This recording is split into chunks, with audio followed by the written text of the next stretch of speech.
Baik, anak-anak, ketemu lagi dengan saya, Sir Hendry.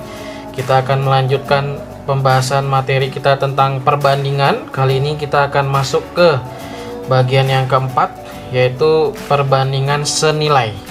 Nah, maksud dari perbandingan senilai ini artinya objek yang kita bandingkan, ya, itu perubahan nilainya sama. Jadi kalau satu objek kita perbesar, maka objek yang lain juga ikut diperbesar nilainya. Makanya itulah yang disebut dengan perbandingan senilai. Ya, contohnya seperti ini. Misalnya kita punya persediaan makanan untuk sejumlah hewan misalnya. Nah, kalau hewan yang kita miliki itu bertambah, otomatis persediaan makanan yang kita perlukan juga ikut kita tambah, supaya tetap mencukupi kebutuhan hewan tersebut gitu ya. Nah, untuk menyelesaikan soal perbandingan senilai itu dapat diselesaikan dengan cara dikali silang. Jadi nanti kita buat dalam bentuk pecahan biasa, lalu kita kali silang ya. Untuk lebih jelasnya seperti ini. Contoh yang pertama, tentukanlah nilai X dan Y pada perbandingan di bawah ini. Nah, kita anggap perbandingan di bawah ini adalah perbandingan senilai ya. Misalnya yang pertama X per 5 sama dengan 72/8. Nah, kalau dikatakan perbandingan ini adalah perbandingan senilai, maka untuk menentukan nilai X kita kali silang. Kali silang itu artinya yang atas kiri kita kali sama yang bawah kanan. Yang atas kanan kita kali dengan yang bawah kiri. Jadi kita kali silang. Nah, karena kita akan mencari nilai X, maka kita X kali 8 dulu ya. Jadi satu kali perkalian dulu, X kali 8, baru sama dengan perkalian kedua 5 kali 72. Nah, X kali 8, 8X, 5 kali 72 itu 360. Nah, supaya tersisa huruf X, 8 nya kita bagi 8, karena 8 bagi 8 1, 360 bagi 8 45. Nah, jadi X nya 45.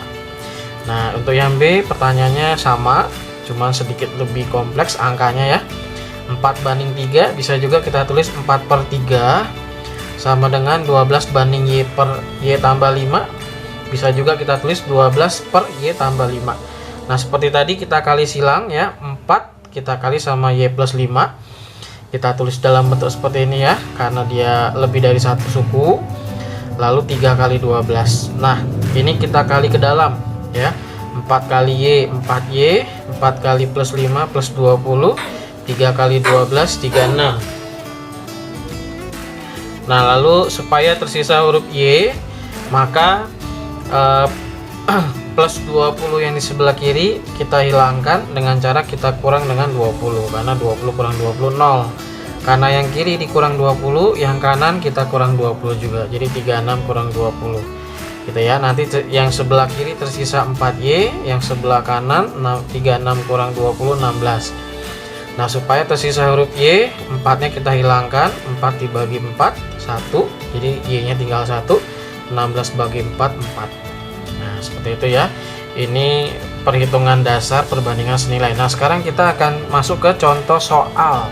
Karena biasanya soal perbandingan itu dalam bentuk soal cerita. Contoh soal kedua, sebuah mobil dapat menempuh jarak 120 km selama 1,5 jam. Berapa waktu yang diperlukan oleh mobil tersebut untuk menempuh jarak 100 km dengan kecepatan yang sama? Jadi kalau jaraknya 120 ditempuh dalam waktu 1,5 jam. Nah, bagaimana kalau dia hanya ingin menempuh jarak 100 km dengan kecepatan yang sama? Berarti logikanya ya, kita tulis pembahasannya seperti ini, jarak tempuh dibandingkan dengan waktu. Jadi kalau 120 km 1,5 jam, kalau 100 km berapa jam? Nah, kita logika dulu ya, kenapa ini termasuk soal perbandingan senilai.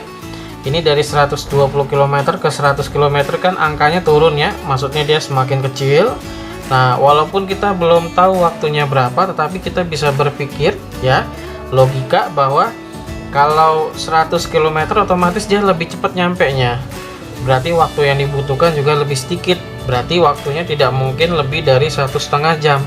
Maka ini meskipun belum ada angkanya, tapi sudah bisa disimpulkan bahwa angkanya lebih kecil dari 1,5, jadi turun juga. Nah, karena perubahan angkanya sama-sama turun, sama-sama lebih kecil angkanya, Makanya itu disebut dengan perbandingan senilai. Kita kerjakan dengan cara dikali silang. Jadi 120 kali N, yang ini 100 km kali 1,5 jam, ya. 120 kali N, 120 N, 100 kali 1,5 itu 150. Nah, supaya tersisa huruf N, 120 nya kita bagi dengan 120 jadi 1. 150 yang kanan juga ikut dibagi 120 supaya adil, ya. Nah, 150 dibagi 120, 1,25 jam. Nah, kalau mau lebih detail lagi, jadi waktu yang diperlukan adalah 1 jam ditambah 0,25 jam, kan 1,25. Nah, 0,25 jamnya kalau mau diubah ke menit, tinggal kita kali 60 menit, karena 1 jam itu 60 menit.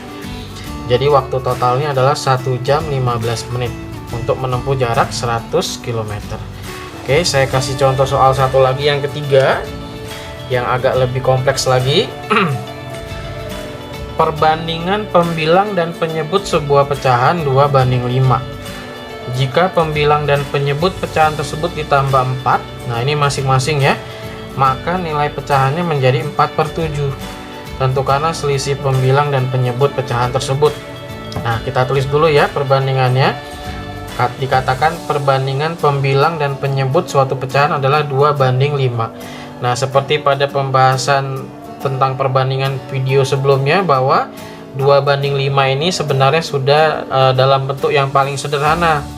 Jadi mereka sebenarnya berasal dari suatu angka lain yang lebih besar, di mana angka itu sudah dibagi oleh suatu pembagi, sehingga menyebabkan jawabannya 2:5. Jadi misalkan pembaginya itu adalah N, jadi sebenarnya pembilangnya itu berasal dari 2N. N ini adalah sebuah bilangan yang membagi mereka menjadi 2:5.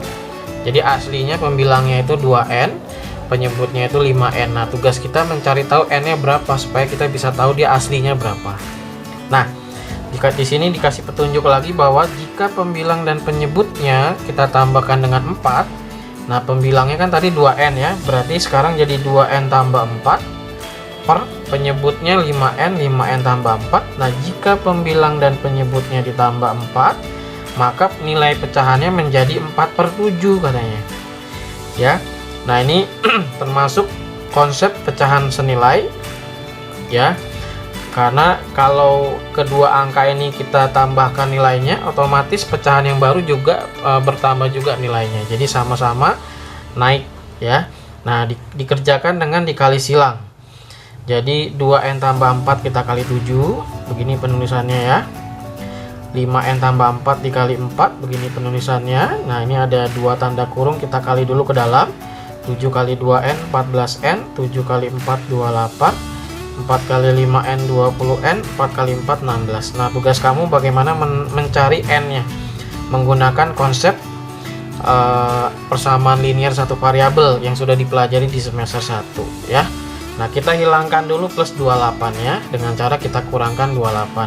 Kalau yang kiri dikurang 28, ingat yang kanan juga dikurang 28. Jadi 16 yang di sebelah kanan kita kurangkan 28 juga. Nah, di sebelah kanan ada 20N. N itu harusnya adanya di kiri.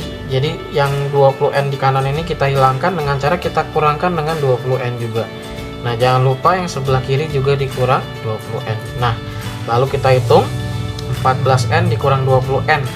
Berarti minus 6N karena lebih banyak minusnya, ya. 28 kurang 28 0, 20N kurang 20N 0, 16 kurang 28 min 12. Nah, supaya tersisa huruf N, min 6 nya kita bagi dengan min 6, karena min 6 dibagi min 6 1, bukan ditambah 6N, ya. Kalau ditambah 6N jadi 0, nanti N nya habis juga.